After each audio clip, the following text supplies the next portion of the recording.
So I've masked off the pickups at this end because we're going to cut off the sand fillers. Okay. Okay? Yep. So that's where we go. Now the way to do this is to take care, not try to rush it. It does go surprisingly quickly, but the main thing is to make very sure that you're cutting it off as close as possible to the chassis frame. So we just cut away very carefully, very slowly. Don't forget that precision is better than speed, obviously, and you just plug away at this.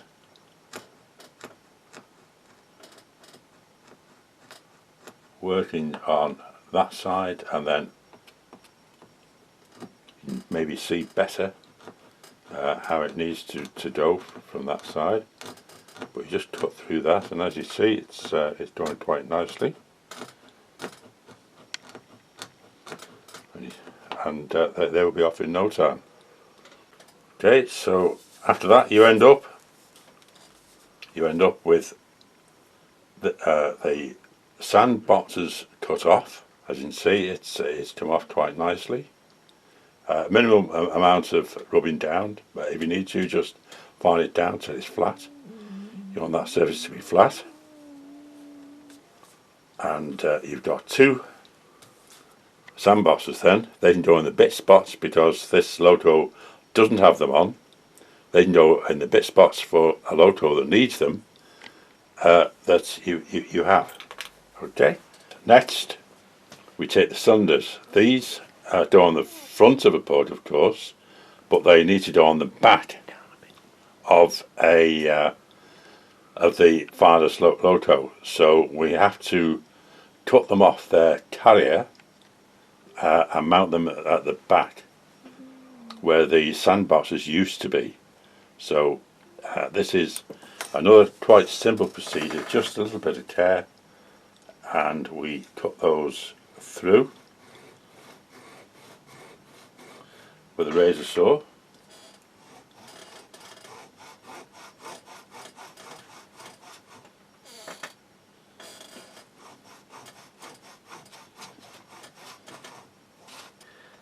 So that's one off, one to go. Right.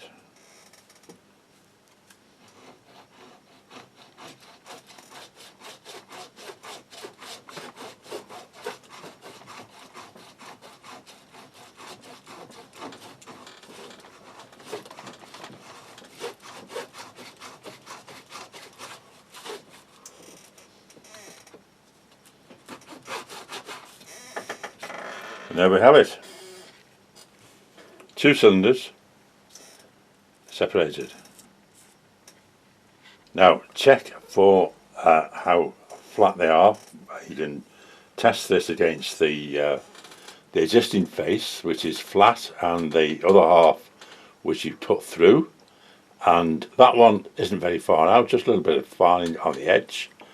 The other one, again, that's got a bit of a step on it, so we'll have to file that down a bit more to make sure the whole lot is flat, but that won't take long, and it's not very much. Okay, to get the cylinders in the right place, we just need, obviously they just go on a flat surface, so we just need to take the little shoulder off the brake operating gear here, so the cylinder can fit up snug against that part of it. So we just cut away at this. Craft knife usually does the job.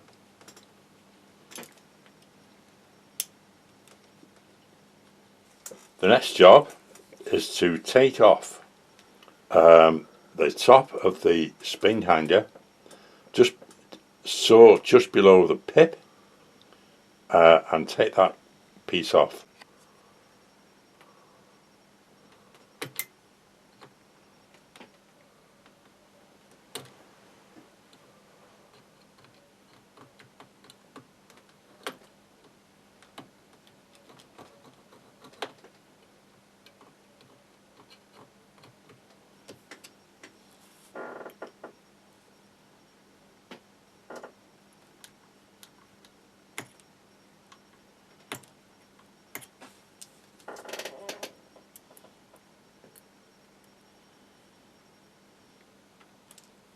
There we are.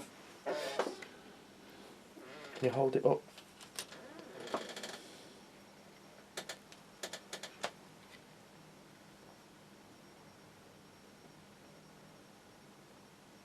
Now we need to take a small amount off each end because the chassis needs to be slightly shorter than the pug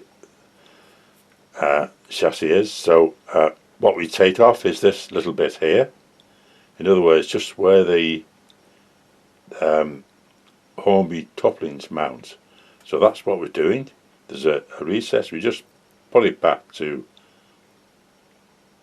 the recess on there, and that should be enough for that end.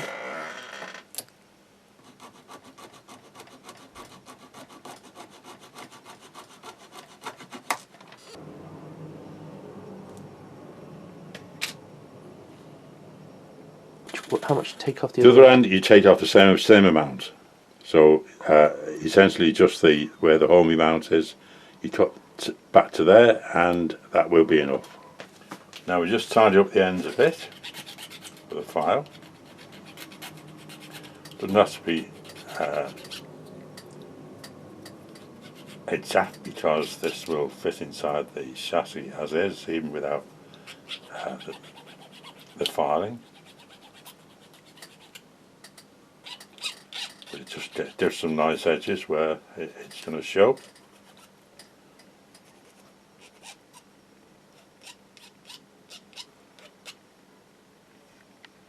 Right, and that's the chassis mods complete. So now we start assembly. Okay, there's just one modification needed now, and that is on the slide bar carrier. You just need to shave a little bit off the ends. There's a little ridge on the top which you can't see, so that's why I've done a cut to show where it will be. You need to take that much off to narrow it down to fit inside the body when it's assembled.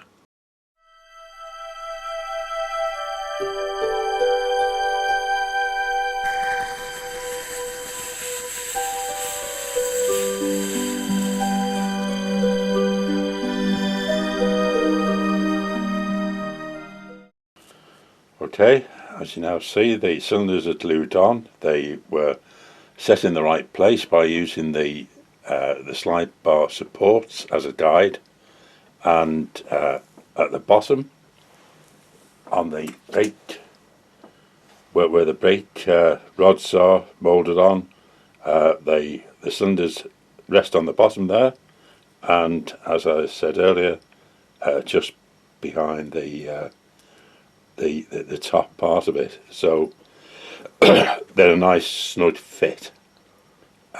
They've now been glued on, and it's ready for the next stage. Right, one last job before assembly. Just use the bridging piece that you've cut off to fill the gap at the front of the chassis. So do that. Use liquid poly, and that's all I've used to fasten the cylinders on. Liquid poly. That's all you need.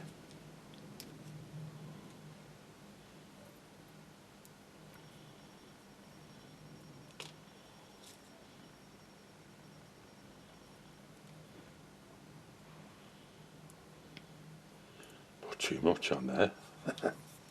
Let that set for a bit.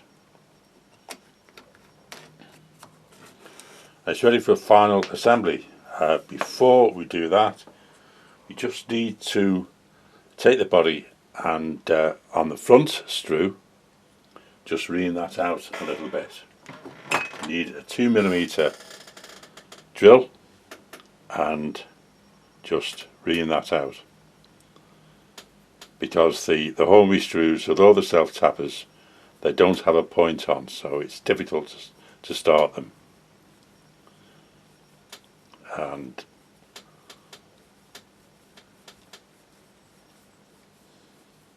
yeah, that's it, job done. Right, now there's the chassis assembled. I'll put the rods on because they're difficult to get on. Well, you can't get them on once it goes onto the body. So this is still detachable, of course, so it's not a problem. You just slide those in ready for going onto the chassis, onto the body. And the next step is to actually put the body on. So you've got your wires which go through the holes that are in the bottom of the body.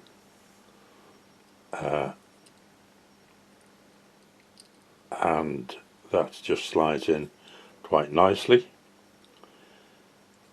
And the body should be a nice snug, sorry, the chassis should now be a nice snug fit onto here,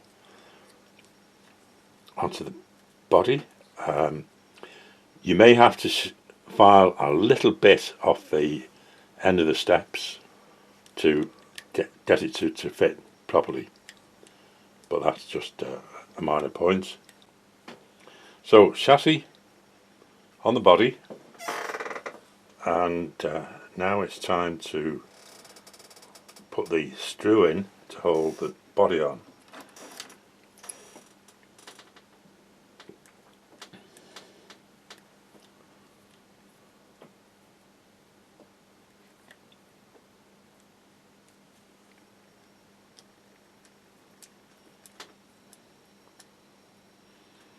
Now you only need that one screw at the front, and the motor mount will hold it at the back.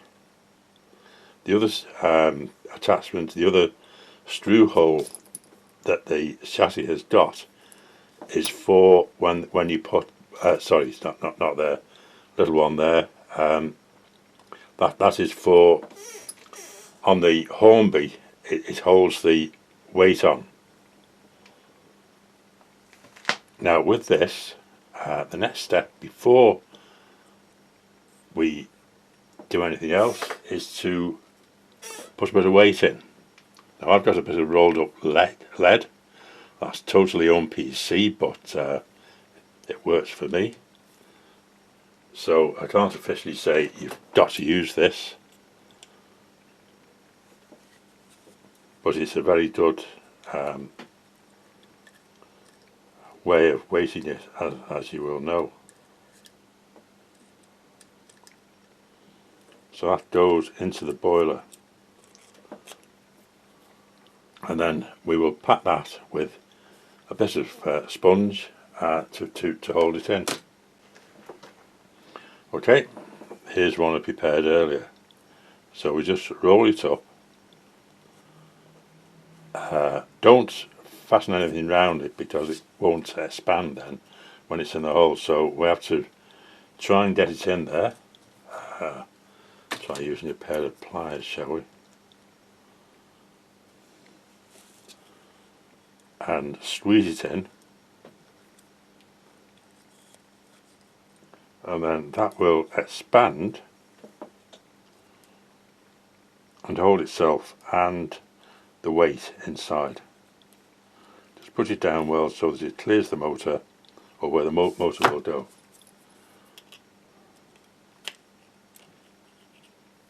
That's it. Now that's ready. The next step is to put the wheels on.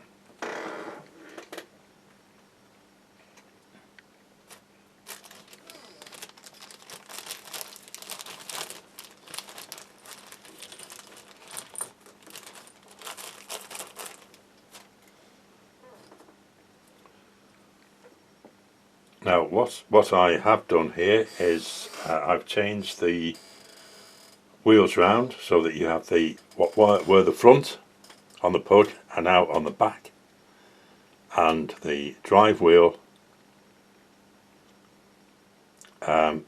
takes the what were the front ones. So the drive axle takes the what were the front ones. So they go on the back, and the other ones go on the front, of course.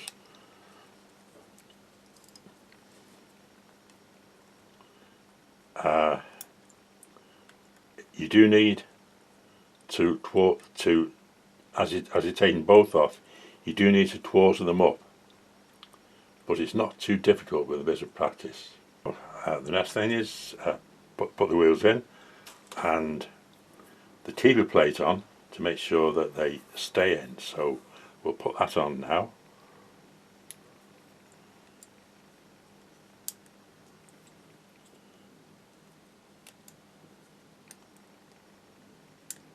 And we'll put a screw in there to hold it.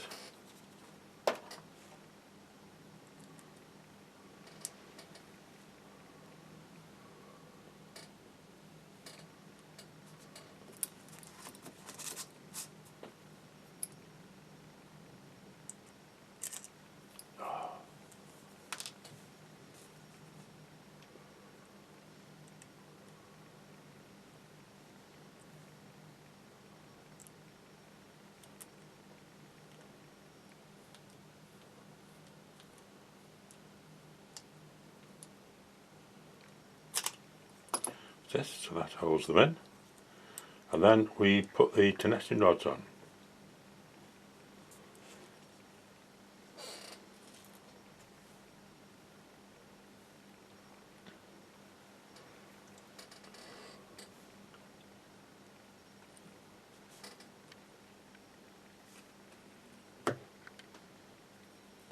This is how it looks now. The chassis is on the body. The next job is to slide the motor on. Now, little tip, this doesn't have a back of the cab doesn't come off like the Hornby one, so it just goes straight down. So if you put the screw on first, that helps you to do it without having to locate the screw afterwards.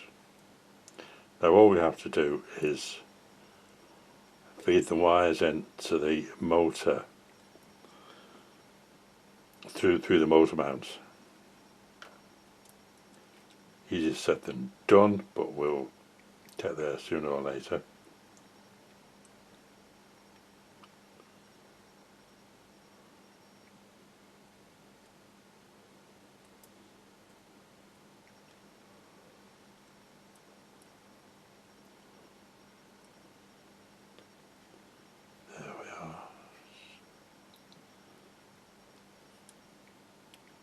Both wires, I hope they're coming through now. Yeah, that's it. Okay, so there's the wires coming through, there's the motor going in, and the final job is to screw it down.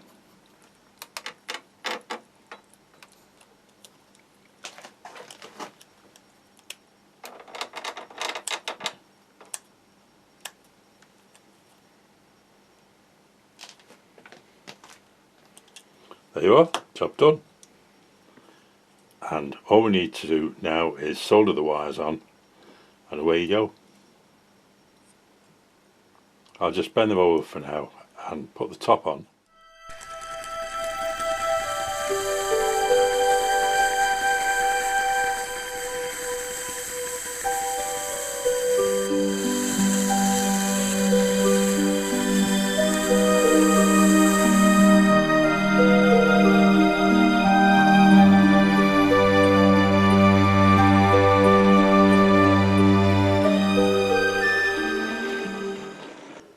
So preparation for the Hornby chassis to take an Avonside body.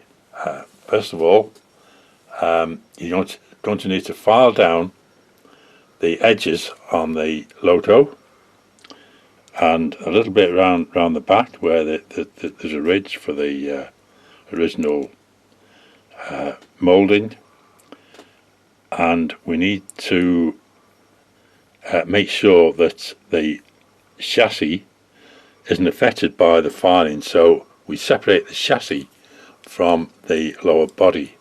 So you unscrew the screw. Not all of them have screws holding it down, depends on the model. So some do, some don't, but it makes no difference because they are clipped in. So we just use some pliers and unclip, and there we are, on its way out. Be very careful in getting it out because it's got little springs on the side which hold the motor on, and these tend to catch, so you have to make sure it comes out cleanly. Depending on the body, some need a little bit more metal taking off than others, so just go very carefully, make a start. Use a small file. If you use a big one, it tends to overrun and you take a lot of metal off somewhere else where you don't want it. So first cut is to file it down and make sure it's even top to bottom, and you can tell by just looking at it if it's an even width all the way down. You know you're doing the right thing. Okay, so that needs the same on both sides.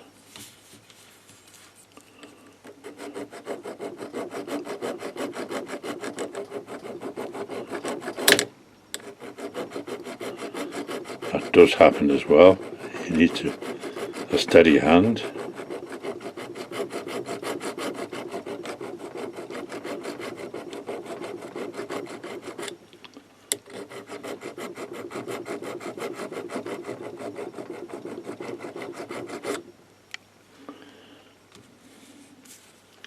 And we also need to go around the sides,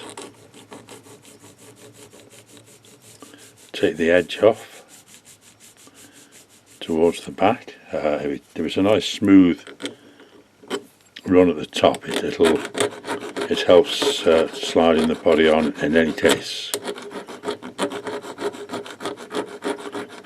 So just get that a bit smoother.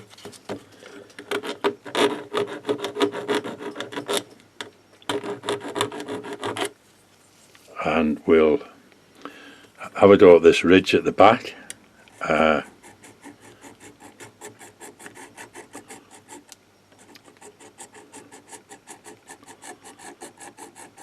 we want to make this, it doesn't have to come off all the way down, but takes some of it off, just helps that little bit for the body to slide on.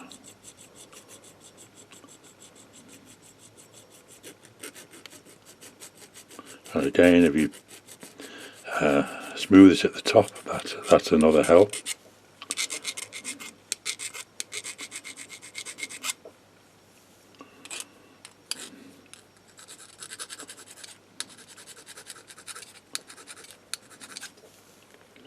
Okay, so that's a start, and then the next thing is a trial fit. Well, the filing's all done, the chassis reassembled, and it's time to fit the body. Now, before we do that, we check the springs that hold the motor mount on, or hold the motor on rather. They have got a loop on each end, and if they stick out too much, you have to get a pair of pliers and twist them so that they sit more or less vertically. Now, these on this particular one are okay, but if you do get them, they can come out and they stick right out, and because it doesn't matter with the other original Hornby body, but with this one it does. So make sure that they're sitting pretty well vertical by doing a little twist with a pair of long nose pliers. Now we try the body. Chassis assembled, body goes on thus, and the springs still catch a little bit, so we'll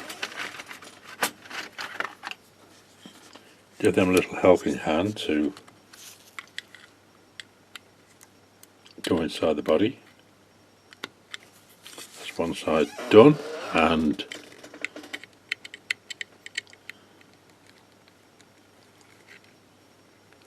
the other side done.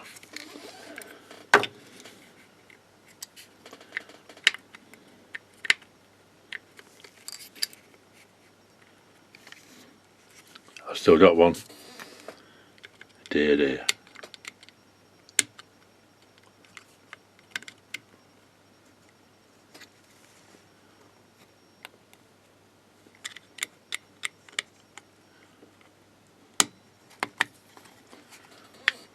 That's it.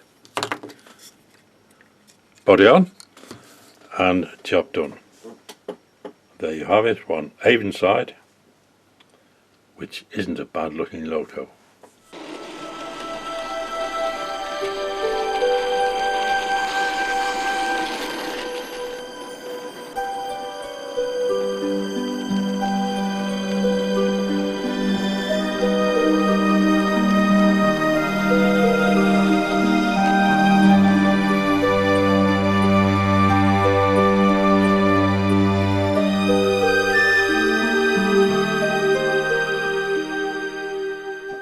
Hello and welcome to our latest product, which is this lovely little Hunslet.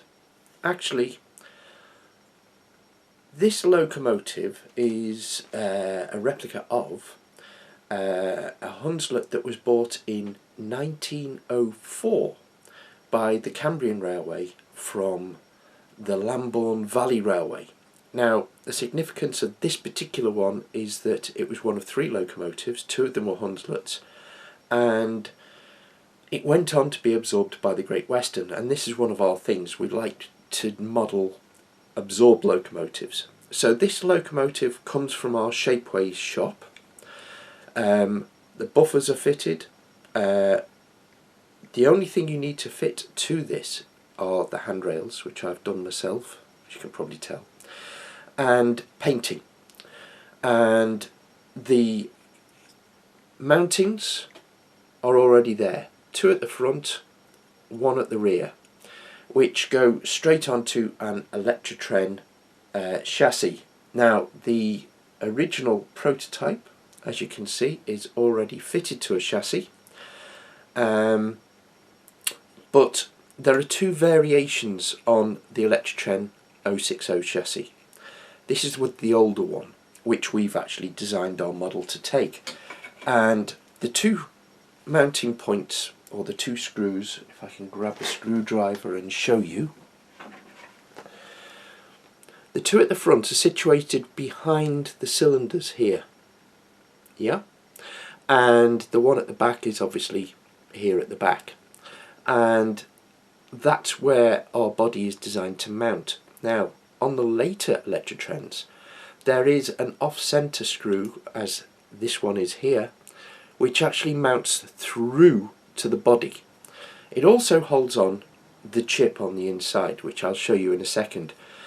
Now, what we do is basically take 2 1mm by 5mm screws, and we use those to attach via the original mounting point, which is still drilled into the chassis.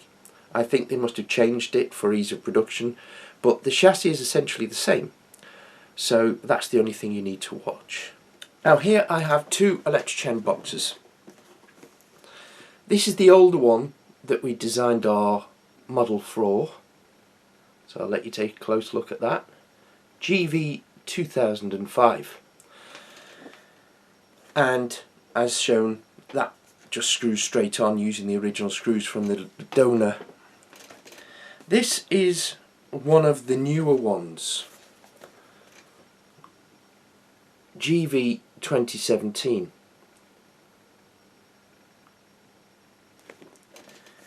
And nice little box, nice little loco, but HO gauge. Ours are double O gauge for those outside the UK planning to use our models.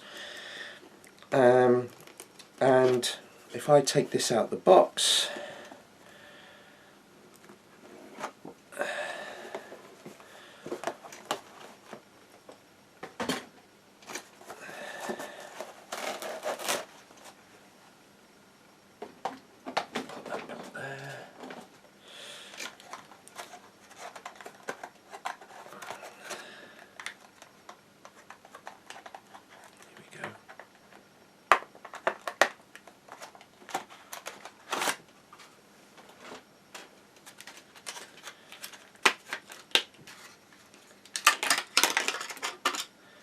It is a lovely little loco in its own right, to be fair, but HO scale, and we want the Great Western, so I shall take this body off and demonstrate how easy it is to assemble our kit. As you can see, we have the screw at the back and the off-center one at the front, which isn't there on the prototype. So anyway, so we take this screw out at the back, trying not to lose the screw.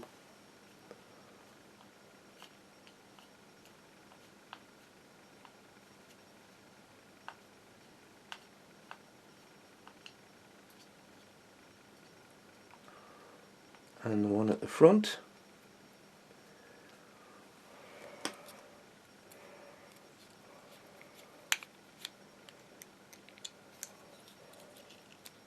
And the logo should come away, which it does. And here lies the problem. The chip is attached to the screw which goes through the body. Now, we don't need the screw, but we do need the chip. Having taken that screw out, we're left with the chip being loose. And what I'm going to do is a bit Heath Robinson. I'm just going to put a dab of glue on there to hold it on.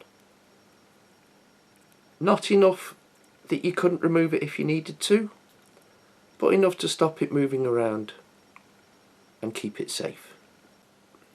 You can see through the chassis the two holes at the front by the cylinders. That's where you attach the loco to our body.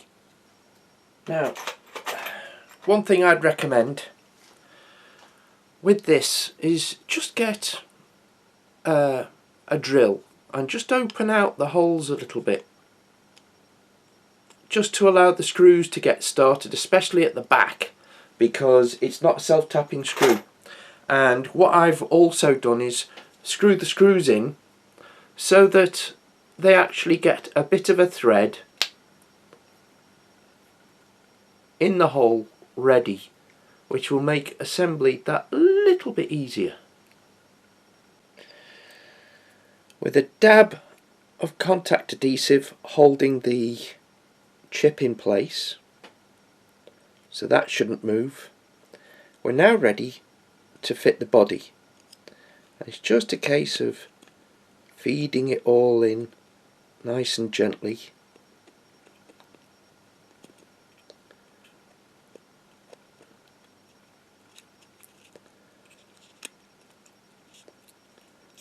So that it's all neatly lined up.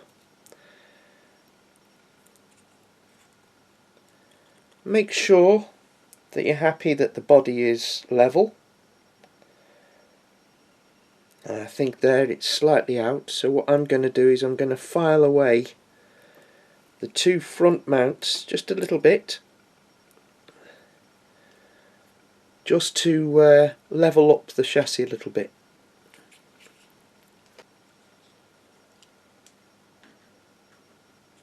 Once you're happy, the last stage is the easiest of all. Being careful with the bit that you've just glued on.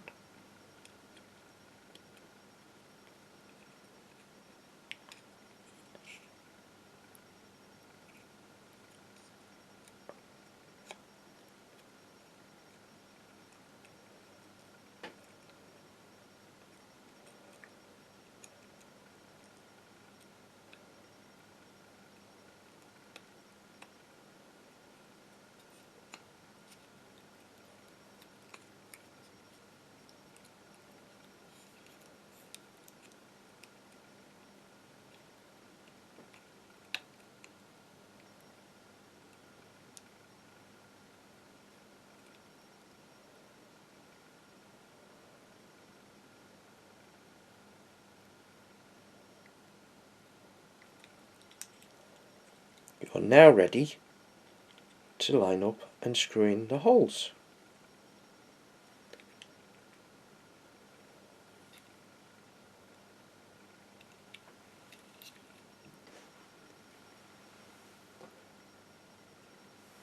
Once you're happy, you just get the screws and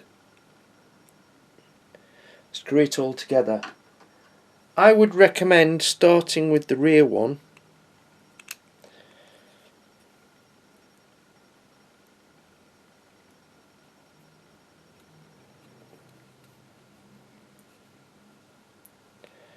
which will hold everything in place.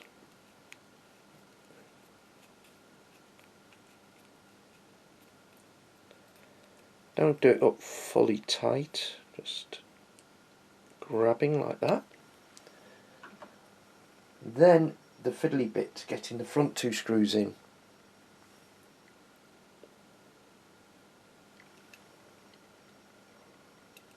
Ah, found it.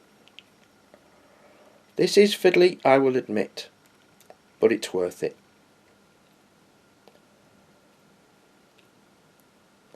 So that's two 5mm by 1mm screws, and that's your loco all assembled. Now you'll notice the lack of Great Western decals. It's Great Western spelt out. We've tried looking at 4mm decals and they're too large, so we're going to look at 3mm, and you just want Great Western written across there in the Great Western typeface. There is a number that goes on the back. I shall look up the number and let you know that, and I'll also leave a link at the bottom for our Shapeways shop where you can buy the loco. But there it is, all finished. We've put a bit of coal on the bunker, and that is a very nice addition. Just needs running in and it's ready to go. Right, just as a footnote, here's the book that I took the drawings from, which is Great Western Absorbed Locos, and as you can see from the photo, that is the way that the Great Western needs to be written, and the loco number is 819 for those that want to be really accurate.